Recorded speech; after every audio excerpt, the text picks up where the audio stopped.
Y yo tuve la oportunidad de hablar con gente de esta empresa de Telcom, incluso con el webmaster, quien nos contó de que era una ciudadana que con escasos conocimientos sobre internet, que no sabía inglés y que pagó en efectivo, cosa muy rara en los Estados Unidos porque mayormente hacen transacciones con tarjetas de crédito. Pagó por adelantado, cosa también rara porque los gringos normalmente reciben esos pagos mes a mes.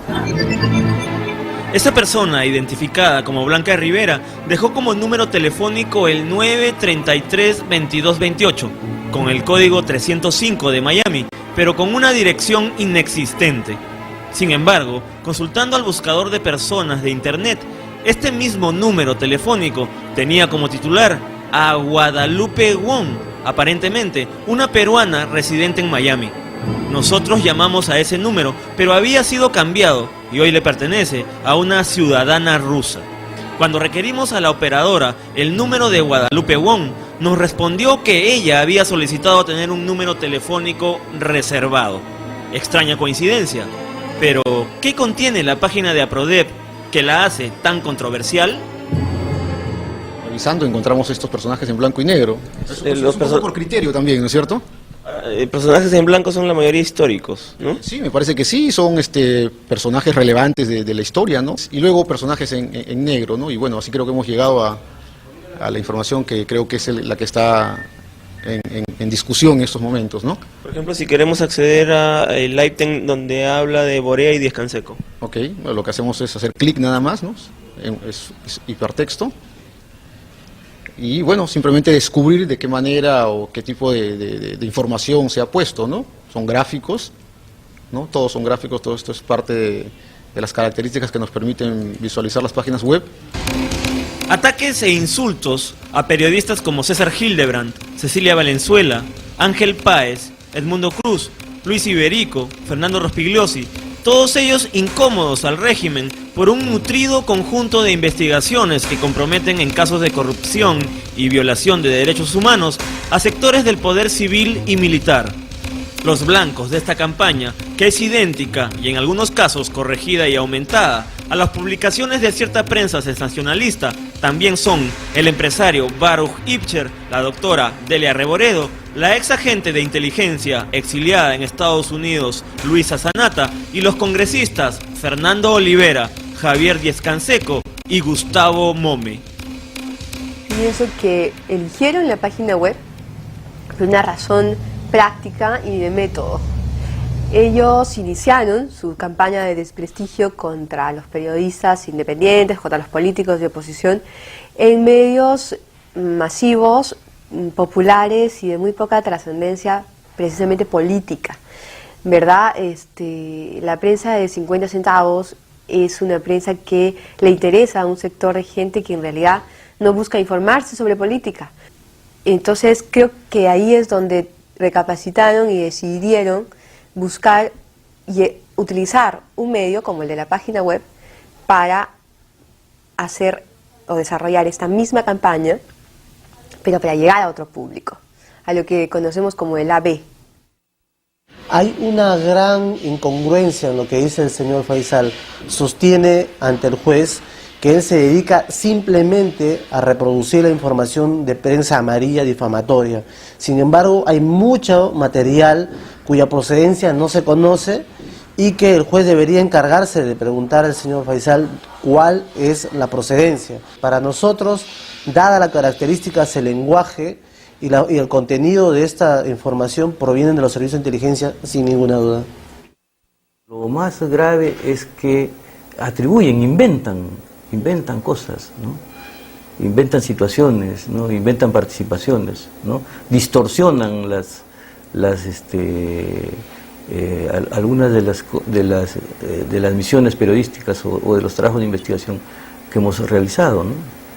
Hay un hecho delictivo, que en este caso es la calumnia y la difamación, contra un conjunto de personas sobre las cuales, en mi opinión, tiene que ejercer su capacidad de protección el Poder Judicial en el Perú, sin menoscabo de que si la página es editada en los Estados Unidos, pueda procesarse al responsable de esa página web también en los Estados Unidos.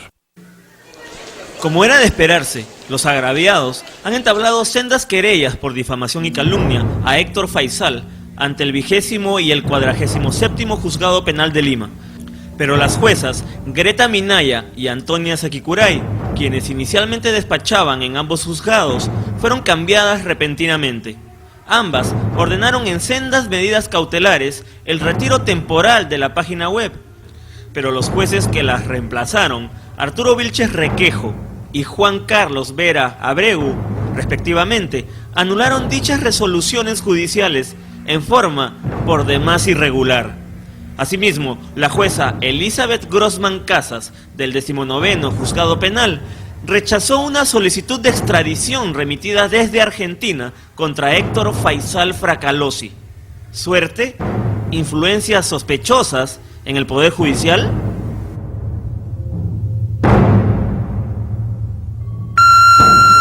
Charlito Beslozada, amigo de Guillo C.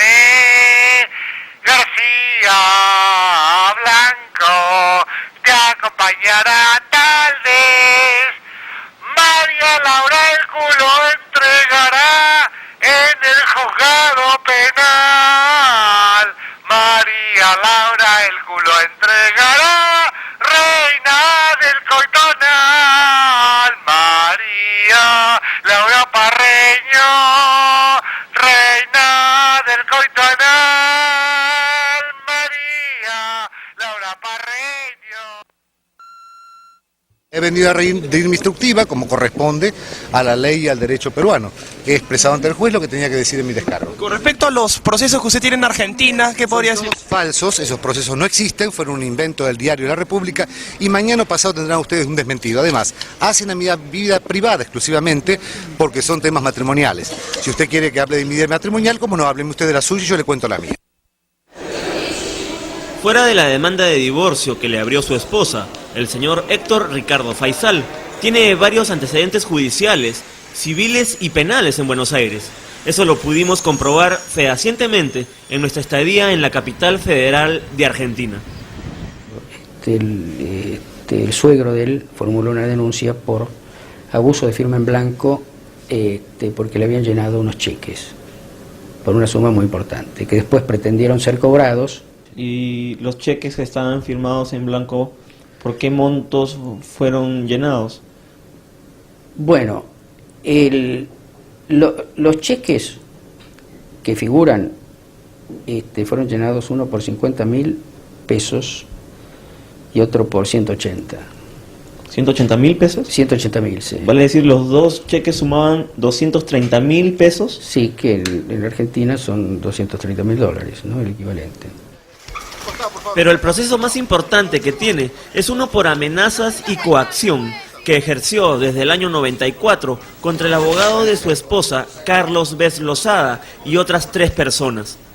Fue justamente por este juicio que el magistrado del Juzgado Nacional en lo Criminal número 41, Daniel Turano, ordenó su detención en marzo del 98.